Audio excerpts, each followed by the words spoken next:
बिस्मिल्लाहिर्रहमानिर्रहीम।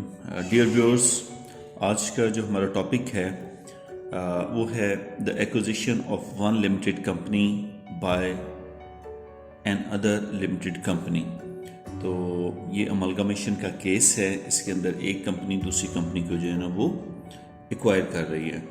तो इसमें सिचुएशन ये है कि हमारे पास दो कंपनीज़ हैं और ये 30 अप्रैल 2015 की कंडीशन है। ए लिमिटेड है और बी लिमिटेड कंपनी है। तो इनकी SOFP हमारे पास गिवन है। एसेट्स हैं, नॉन करंट हैं, करंट एसेट्स हैं। फिर इक्विटी एंड लायबिलिटी के अंदर ऑर्डिनरी शेयर दोनों ने इशू कर रखे थे। रिटेन अर्निंग है और उसके बाद इनकी करंट लायबिलिटीज़ हैं। तो equity and liabilities equals to your total assets. अब सिचुएशन ये है हमारे पास कि on 1 May A Limited acquires all the assets of B Limited except the bank balance। तो बैंक बैलेंस नहीं इन्होंने एक्वायर किया, बाकी सारे की सारी जो कंपनी है उसके एसेट्स एक्वायर कर लिए हैं and assumed responsibility for paying current liabilities. Current liability जो है ना वो कह रहे हैं हम खुद पे कर देंगे आपकी, आप उसमें परेशान ना हो। The purchase consideration consisted of 75,000 ordinary shares of A Limited at par। तो एक तो 75,000 शेयर इशू किए और एट पार किए, प्रीमियम पर नहीं। With any balance being paid in cash. तो बहुत सिंपल क्वेश्चन है, इसके अंदर हमने परचेज कंसिडरेशन और गुडविल ये खुद फाइंड आउट करनी है, लेकिन ज़्यादा कॉम्प्लेक्सिटी नहीं है इसमें। इन्होंने देखिएगा हमें कोई भी वैल्यू गिवन नहीं है जिसे हम कहते हैं एग्रीड वैल्यू ऑफ एसेट्स। तो इसका मतलब है जो बुक वैल्यू है उसी को ही इन्होंने एक्वायर कर लिया। तो रिक्वायरमेंट के अंदर हमने प्रिपेयर करनी है statement financial position of A limited immediately after acquisition. अब यहाँ पर सबसे पहले तो थोड़ा वर्किंग हम बना लेते हैं जिसमें हम मालूम करेंगे इनकी जो है ना परचेज कंसिडरेशन वो क्या है और उसके बाद गुडविल की कैलकुलेशन उसके साथ ही हम कर लेंगे। तो आइए इसको देखते हैं कि हमारे पास जो है ना वो ये वर्किंग वन हम कर रहे हैं। नेट एसेट्स, नेट जो एसेट्स हैं वो कितने एक्वायर किए। नेट एसेट्स के अंदर उन्होंने जो एसेट्स की बुक वैल्यू है अदर देन कैश, और कैश के अंदर ऑलरेडी उन्होंने बताया वो 2500 है। तो उसके अलावा बाकी सारे के सारे एसेट्स इन्होंने एक्वायर किए हैं। मीन के 120,000 हम लिखेंगे नॉन करंट एसेट प्लस, और इसमें से 25 लेस कर लेंगे तो ये बनेगा 26 या 25 इसमें से लेस करना है। ओके, तो 26,000 ये आ गए और इसमें से लेस करेंगे 6,000 जो कि करंट लायबिलिटीज़ हैं इसकी।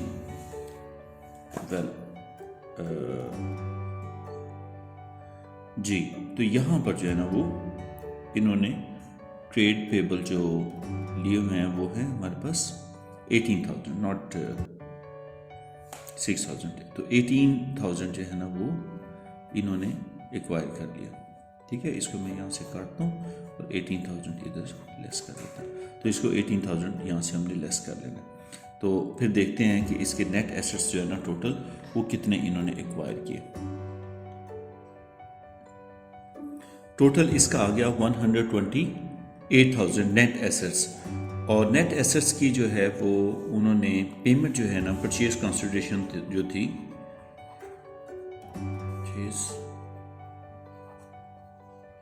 कंसिडरेशन वो उन्होंने कहा कुछ हम कैश पे कर देंगे और कुछ आपको शेयर्स पे जो है ना, शेयर वो एट द रेट जो उसकी पार वैल्यू है वो है $1 ईच, इसी पर इशू करेंगे एट पार। तो एट पार उन्होंने कहा हम आपको शेयर जो देंगे वो देंगे 75,000 शेयर्स। 75,000 शेयर जो है वो मल्टीप्लाई बाय $1 करेंगे तो आपका $75,000 ये आ गई शेयर्स की पेमेंट। और 128 में से 75 ऑफ करेंगे, 128 में से 75,000 हम ऑफ करेंगे तो 53 जो है ना वो कैश की पेमेंट आ जाएगी। तो ये आपकी परचेज कंसिडरेशन की सेटलमेंट है। परचेज कंसिडरेशन इन टोटल आएगी 128 और जिसकी पेमेंट कैश की सूरत में होगी और शेयर्स की सूरत में होगी। जब आप न्यू कंपनी की SOFP बनाएंगे तो कैश में से ये आपने 53,000 ऑफ करने हैं। तो बाकी इसका जो है ना वो प्रोसीजर सिंपल है, मुश्किल नहीं है। इसकी हम बनाते हैं अब जो न्यू कंपनी है या जो आफ्टर एक्विजिशन कंपनी की क्या पोजीशन है वो हम बना रहे हैं SOFP ऑफ A PLC। जो A PLC है उसकी हम जो है ना वो SOFP बना रहे हैं। अब इधर यहाँ पर देखिए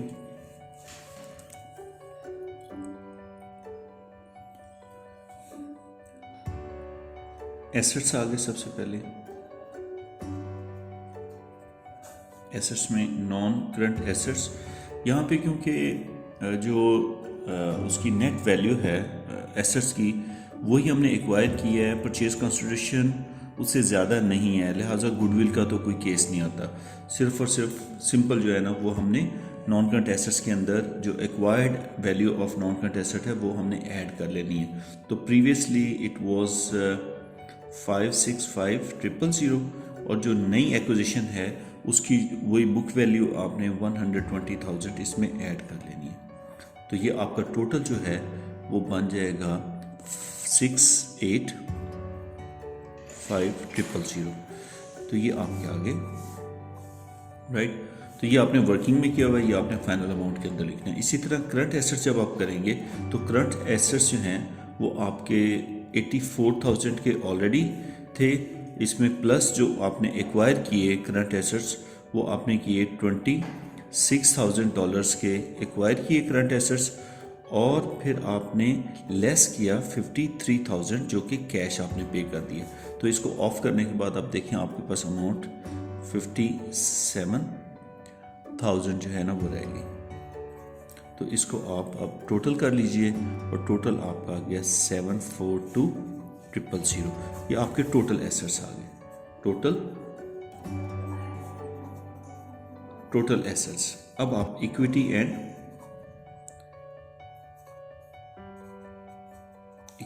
एंड लायबिलिटीज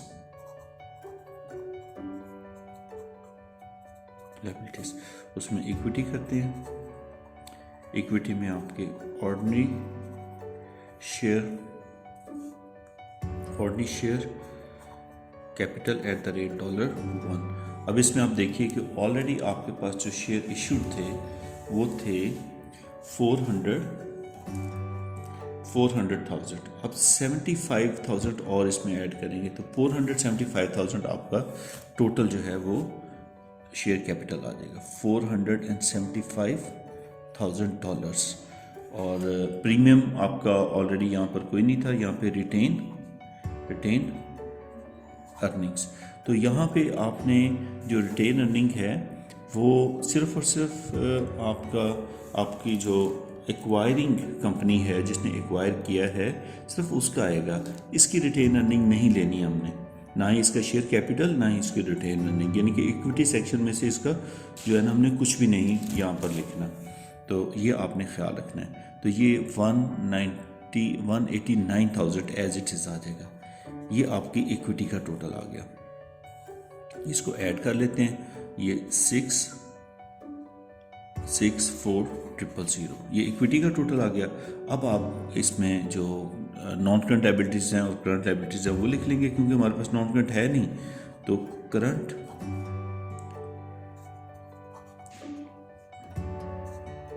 लायबिलिटीज़ हम लिख लेते हैं, वो हैं ट्रेड पेएबल्स। तो ट्रेड पेएबल्स जो है ना वो ऑल टुगेदर दोनों के, क्योंकि इसका 60,000 है और 18 तो टोटल 78,000 आ गया। 78,000 आपकी ये आ गई।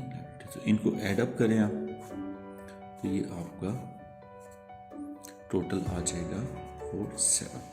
तो ये आपका total liability equity and total equity and liabilities है। ठीक, तो आपका जो टोटल ये दोनों बराबर आ गए। तो इस तरह आप जो है ना इसको कर लेंगे। तो ये जो आपका जो है ना वो सिंपल एक केस था। अभी थोड़ा सा हम इसको एक और पॉइंट ऑफ व्यू से देखते हैं। एक और बड़ी ज़बरदस्त एग्जांपल बुक में गिवन है, वो मैं चाहूँगा कि आपसे मैं शेयर करूँ। तो इसको एक नज़र आप दोबारा देख लें। मैं थोड़ा सा फोकस इसका और यहाँ पे आप ये सारा तो ये आपके पास नॉन करंट एसेट्स इसके अपने ए लिमिटेड कंपनी के, और जो एक्वायर्ड जो एग्रीड वैल्यू है वो आपने ऐडअप कर दिए। नॉन करंट एसेट्स में जो इसके करंट एसेट्स थे जो एक्वायर किए और जो पेमेंट की उसे लेस कर देंगे, क्योंकि ये कैश इन्होंने पे किया था उस कंपनी को। ये टोटल एसेट्स आ गए। इक्विटी एंड लायबिलिटीज़ के अंदर देखिए कि आपके ordinary share capital at the rate इसके अपने पहले 400,000 के इशू थे, 75 के न्यू इशू हैं एट पार, तो लिहाजा ये 475। अगर प्रीमियम पर किया होता तो इसमें एक और हेडिंग आ जाती प्रीमियम की भी, यानी कि एक और अकाउंट आता। तो ये रिटेन अर्निंग है, ये आपके पास 198,000 आ गई। टोटल इक्विटी ये आ गई। और करंट लायबिलिटीज़ हमारे पास ट्रेड पेबल्स गिवन थे इसके अपने, और प्लस जो एक्वायर जिसको एक्वायर किया था इसने, तो एक्वायर्ड कंपनी, तो उनके ऐडअप कर लिए दोनों के। तो हमारे पास अब टोटल जो capital and equity and liability है वो आपके पास that is equal to your total assets. तो अब अगली उस पर चलते हैं एग्जांपल के ऊपर, और वो कुछ इस तरह है कि हमारे पास केस ए लिमिटेड और बी लिमिटेड दो कंपनीज हैं। प्रीमिसेस ये इनकी बुक वैल्यू गिवन है, प्रीमिसेस है, प्लांट एंड मशीनरी गिवन है, ये देख लीजिए, ठीक है। अब आगे चलते हैं नेक्स्ट पेज के ऊपर। तो ये एग्जांपल कुछ ऐसे है। ये इस केस के अंदर जो डिस्कशन होनी है वो ये होगी कि आपका जो बुक वैल्यू है वो और एक्वायर्ड वैल्यू या एग्रीड वैल्यू वो दोनों डिफरेंट है। तो उस पर गेन और लॉस और वो जो गुडविल की कैलकुलेशन है वो सारी की सारी हमें देखनी पड़ेगी। ये देखिए व्हीकल्स दोनों के दिए हुए 800 और 70, 400 एंड समथिंग। और इसी तरह आपका करंट एसेट्स है inventory, trade receivable, cash and cash equivalent 24 और ये 7। इसी तरह टोटल एसेट्स आ गए। इक्विटी एंड लायबिलिटी के अंदर इसके ऑलरेडी इशूड हैं 400,000 और इसके 300,000 और 4,000 यानी 4 मिलियन इनके शेयर्स इशूड हैं। और ये 300,000 के अंदर वैल्यूज़ ली। रिटेन अर्निंग आपको पता है कि ये एरिया हम डिस्कस नहीं करते और इसको क्यों कंसिडर नहीं करते। और करंट लायबिलिटीज़ के अंदर दोनों के A limited took over the assets of B limited, सारे एसेट्स ले लिए और except cash and cash equivalent, cash equivalent नहीं है। और उनकी फर्स्ट को जो वैल्यू उन्होंने की, उन्होंने प्रीमिसेस 350, ऑलरेडी प्रीमिसेस कितने का था वो आपको मैं दिखाता हूँ। वो हमारे पास था 200 का, ये देखिए 200, और 350 का जो है ना वो हम एक्वायर कर रहे हैं। इसी तरह एग्रीड वैल्यू प्लांट की थी, व्हीकल, ऑफिस इक्विपमेंट, इन्वेंट्री और ट्रेड रिसीवेबल, तो सबको एडअप कर लेंगे। और इसमें जो ट्रेड पेबल हैं उनके लिए क्या कहते हैं, D settle the payable of B. तो ए जो है ना उसने बी कंपनी के जो पेबल है उनको भी सेटल किया, तो वो माइनस करेंगे, नेट एसेट्स आ जाएंगे। अब उसके बाद आगे वो कह रहे हैं द परचेज कंसिडरेशन वाज 650,000, तो ये परचेज कंसिडरेशन टोटल आ गई। नेट वैल्यू और इसका डिफरेंस जो है वो गुडविल आएगा। और इसको सेटल कैसे किया है इन्होंने, settle by issuing 500,000 ordinary share of $1 each in at price. ये देखें 1.25 पर इशू कर दिया, इसका मतलब है 0.25 पर शेयर इन्होंने प्रीमियम भी बीच में चार्ज किया और बाकी का बैलेंस उन्होंने कैश में दे दिया। तो सबसे पहले तो गुडविल की कैलकुलेशन करते हैं इसके अंदर। ये देखिए गुडविल के लिए हमें क्या काम करना पड़ता है, गुडविल के लिए हमें नेट एसेट्स देखने पड़ते हैं, ठीक है, नेट एसेट्स। तो वर्किंग 1 में करने लगा हूँ गुडविल की कैलकुलेशन। गुडविल के लिए मुझे दो चीज़ें देखनी पड़ेंगी, एक मुझे नेट एसेट्स देखने पड़ेंगे एक्वायर्ड और परचेज कंसिडरेशन। गुडविल तब होगी जब ये सिचुएशन होगी कि परचेज कंसिडरेशन ज़्यादा है, तो परचेज कंसिडरेशन तो स्टेट वे उन्होंने बताई हुई है 650,000 है, ये परचेज कंसिडरेशन तो गिवन थी। नेट एसेट एक्वायर्ड के अंदर उन्होंने वैल्यू हमें बताई हुई थी कि एसेट्स की वैल्यू कैसे कैसे है। ये देखिए 350,000, 75,000, 40, 50, 18, 6 और वो वाला 6 जो है ना वो हम इसमें से माइनस करेंगे। तो इस तमाम को हम यहाँ पे लिखेंगे 350,000 plus 75,000 plus 40,000 plus 50,000 plus 18,000 plus 6,000 और माइनस 6,000। तो इसको जब ऐड अप कर लेते हैं और इसका जो सम है वो हम कैलकुलेट करते हैं कि वो कितना आता है, और फिर हमें पता लगेगा कि गुडविल जो है ना वो इसकी कितनी है। तो ये कुछ ऐसे बना कि आपकी जो टोटल वैल्यू थी नेट एसेट्स की वो आ गई 533,000 और जबकि परचेज कंसिडरेशन आपकी 560,000 थी which is greater by this value. तो ये आपकी जो है ना वो गुडविल आ गई। ऑलराइट, तो ये पहली चीज़ है कि गुडविल को आपने रिकग्नाइज करना है अपनी बुक्स के अंदर। जो न्यू SOFP बनेगी उसके अंदर 117,000। अब आगे है परचेज कंसिडरेशन को सेटल कैसे किया। ये जो 650 इसने पे करना है ये कैसे करना है, इसकी सेटलमेंट के ऊपर आते हैं। इसकी सेटलमेंट जैसे हमने पहले भी किया, एक तो वो कहते हैं कि कैश पे करेंगे। कैश वो कहते हैं बैलेंसिंग वैल्यू होगी जबकि हम ऑर्डिनरी शेयर इन्हें इशू करेंगे। और वो कितने करेंगे, ये क्वेश्चन मैं भी दोबारा रीड कर लेता हूँ ताकि पता लग जाए कि इन्होंने कितने शेयर जो है ना वो इशू करने हैं इसको। ये देखिए यहाँ पे लिखा हुआ है, यस ये आपके सामने आ गई वैल्यू। तो the purchase consideration was 650,000 settled by the issue of 500,000 ordinary share of $1। ये ज़हन में रखिएगा, ये जो ऑफ $1 लिखा हुआ है ना ये इशूड वैल्यू नहीं है, ये एक्चुअली इसकी फेस वैल्यू है जो कि यहाँ पर भी आपको नज़र आ जाएगी। ये देखिएगा, यस ये ऑफ $1 ईच, तो ये फेस वैल्यू होती है। तो फेस वैल्यू आप शेयर कैपिटल के अंदर ऐड करते हैं। तो यहाँ पे हम देखते हैं तो of $1 each in A PLC at a price of 1.25। ये एक्चुअली एट अ प्राइस, जिस प्राइस पर उसने इशू किया, ये एक्चुअली हमारी कैलकुलेशन है जिसको हमने कंसिडर करना है। Each and balance in cash, तो बाकी बैलेंस कैश में। तो 650,000 इन्होंने पूरा करना है और वो ऐसे करना है कि इन्होंने 500,000 जो शेयर्स हैं एट द रेट ऑफ 1.25, इतनी वैल्यू इन्होंने सेटल कर दी शेयर के हवाले से ही। इसको मैं कैलकुलेट करके आपको बताता हूँ। 500,000 मल्टीप्लाइड बाय 1.25, तो ये देखिए 625,000 इन्होंने ऐसे सेटल कर दिया।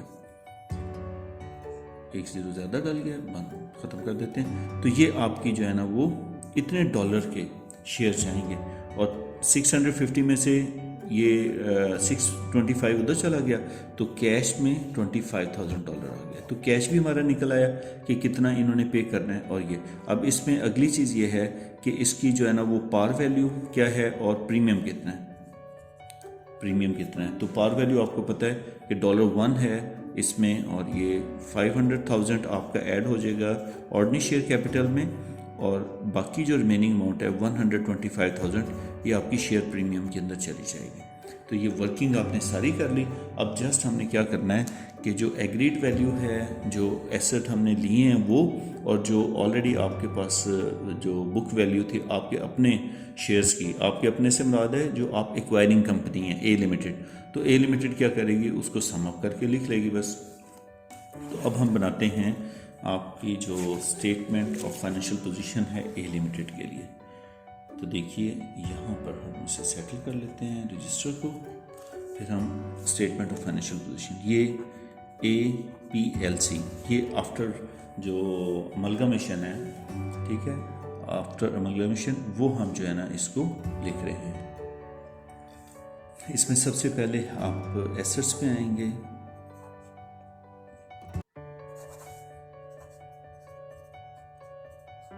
एसेट्स, और एसेट के अंदर नॉन करंट एसेट्स लिखेंगे और उसमें सबसे पहले हम डालेंगे गुडविल को।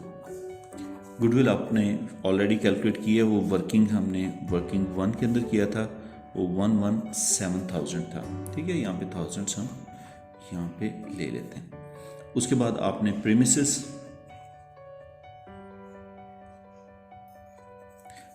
इनके अपने प्लस जो इनके पास अपने पास इतने थे और एग्रीड वैल्यू जो थी वो थी 350,000, तो उन्हें एडअप कर लें तो ये बन गए 3050। देन प्लांट एंड मशीनरी, और वो भी इनके अपने थे 1200 प्लस 75, तो इनके प्लस किया तो 1275 आ गया। और देन व्हीकल्स इनके अपने और जो एक्वायर्ड हैं एग्रीड वैल्यू वाले, बुक वैल्यू नहीं लेनी, ये मैं अगेन बता रहा हूँ आपको, ये ए लिमिटेड के अपने थे और ये जो एक्वायर्ड वैल्यू थी वो है 40,000 और ये 840 ये आ गया। देन आपका ऑफिस इक्विपमेंट में भी इनके पास 400 प्लस 50 ये जो एग्रीड वैल्यू थी तो 450 ये आ गया। तो टोटल जो आपके एसेट्स बने non current asset including goodwill वो आपके ये बन गए। फिर आपने जो करंट एसेट्स हैं उनमें आना है। करंट एसेट्स के अंदर आपके पास इन्वेंट्री है। इन्वेंट्री इनके पास जो ऑलरेडी थी अपनी वो 65 थी और जो एग्रीड वैल्यू थी जो एक्वायर्ड इन्वेंट्री थी वो 18 थी, तो ये 83 आ गया। ये मैं इनसाइड पे लिख लेता हूँ। फिर इसी तरह ट्रेड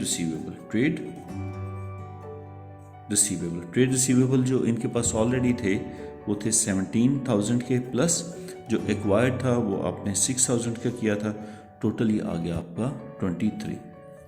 तो जो कैश एंड कैश इक्विवेलेंट है उसको हम यहाँ पे इसलिए नहीं लिख रहे हैं क्योंकि जो आपने पेमेंट की है वो भी आपके सामने है, और जो आपके पास कैश इक्विवेलेंट था वो था 24,000 जो एक का था, राइट।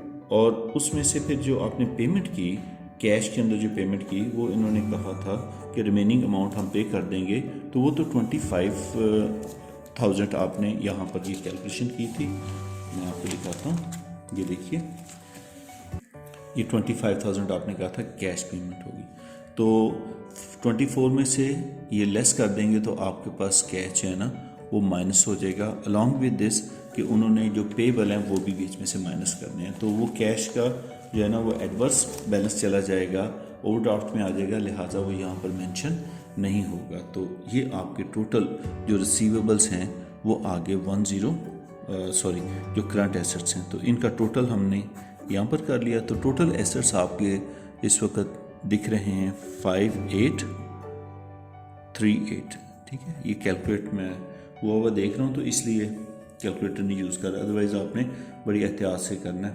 तो 1000 के अंदर सारी वैल्यूज़, ये ना हो कि ये 1000 वाली वैल्यू 2700 यहाँ पे लिखा हुआ है तो आप 350,000 इसमें ऐड कर दें, वो मसला ख़राब हो जाएगा।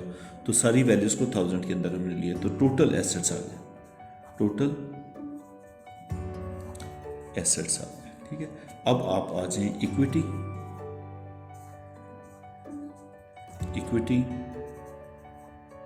एंड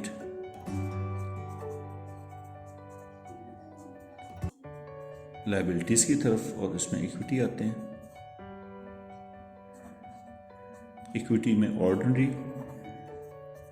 शेयर कैपिटल, तो ऑर्डिनरी शेयर कैपिटल में हमने क्या करना है, हमने 500,000 तो न्यू इशू किए हैं। तो पहले वाले इशू कितने थे हमारे पास, वो थे हमारे 4 मिलियन यानी कि 4,000 ओके। तो इसमें अब आपने जो 5,000 हैं 500,000 वो हमने ऐड कर लेना है, तो ये बन जाएगा 4,500,000 जो है ना वो ये बन गया आपका। और share premium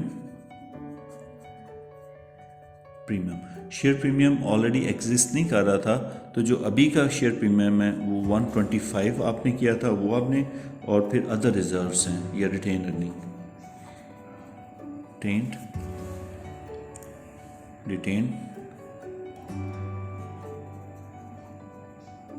earnings, retain earning का बैलेंस जो आपके ए लिमिटेड का अपना रिटेन अर्निंग था, सिर्फ उसको हमने ऐड करना है 1194। तो यहाँ तक तो कोई कन्फ्यूजन नहीं होनी चाहिए आपको। ये इक्विटी का टोटल यहाँ पर मैं कर देता हूँ, ये 5819। फिर आ जाएँ आप लाइबिलिटीज़ की तरफ। तो लाइबिलिटीज़ के अंदर आपको पता है कि करंट लाइबिलिटीज़ हैं और नॉन करंट नहीं है, तो यहाँ पे करंट लाइबिलिटीज़ लिख लेते हैं। ट्रेड पेबल आपने जो अगर तो आपने जो एक्वायर्ड कंपनी है बी लिमिटेड, उसको उसके पेबल स्टैंड किए हुए हैं, पे नहीं किए, तो फिर तो आप इसमें ऐड कर लेंगे, ठीक है। तो यहाँ पर क्योंकि उसने कहा था कि हम कैश खुद ही पे कर देंगे, लिहाजा सिर्फ और सिर्फ जो ए लिमिटेड के अपने बेसिक पेबल से वो आ जाएंगे इधर, और ये फिर आ जाएगा कैश एंड कैश इक्विवेलेंट। तो इसमें हम ये देखते हैं कि हमारे पास ऑलरेडी 24 कैश था, उसमें से 25 तो एक तो पे कर दिया हमने उनको कैश में, और उसके अलावा 6 हमने पे किया उसके जो पेबल थे जिसको हमने कंपनी को एक्वायर किया, तो 7 का यहाँ पर आ गया, तो ये 19 बन गया। तो इसको आप ऐड अप कर लें आप, और आपके पास ये बैलेंस आ जाएगा 5838। तो इक्विटी एंड लाइबिलिटीज, ये टोटल इक्विटी लाइबिलिटी। तो ये आपका जो है ना वो केस था, जो एक कंपनी बी को एक्वायर कर लेती है PLC A। ये भी PLC थी, PLC को इसने एक्वायर किया। तो बुक्स आपने इसकी कंपनी की बनाई है। अगर इसकी बनाएंगे बी कंपनी की, तो ये जो वाइंड अप होने वाला प्रोसेस है वो यहाँ पे जो है ना वो इसकी बुक से अलहदा से बनेंगी इसको क्लोज करने के लिए। तो यहाँ पे इसने नेट एसेट्स इसे दे दिए, और उसके नतीजे में इसने जो है ना परचेज कंसिडरेशन पे की, और वो आपको पता है कि किस किस तरीके से की। तो इसके बाद जो हमारा लास्ट टॉपिक है इस चैप्टर का और इस टॉपिक का, वो है हमारा लास्ट जो पॉइंट है जो हमने इस चैप्टर में डिस्कस करना है, वो करना है the acquisition of share holding in one limited company by the other. तो ये चीज़ हम जो है ना वो डिस्कस करेंगे अभी नेक्स्ट वीडियो के अंदर।